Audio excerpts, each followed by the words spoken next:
Deci tu ai magie, pare să fie un chin, însă ea te-a găsit, asta se cheamă destin.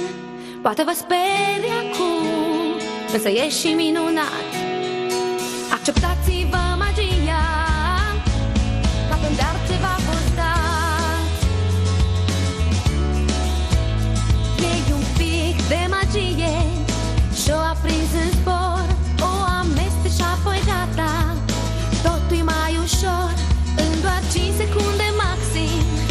Totul s-a schimbat, acum numai cu magie de toate grijile ați scăpat.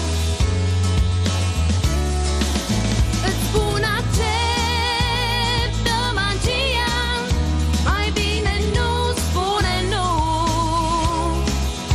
Oricând poți să iei magia și să îți umpli sufletul, căci magia ești tocmai tu. Nimic acum de vrei nu stă în calea ei. Putere ai găsit și un vis împlinit. Nu te mai apăra, magia nu era. Oricând ea te va putea proteja. Să ai magie nu pare a fi un chin. Dacă ea te-a găsit, știi că a fost destin. Deci ascultă bine, ai un nou amic, nimic nu ne oprește. Îți spun acceptă magia, mai bine nu spune nu.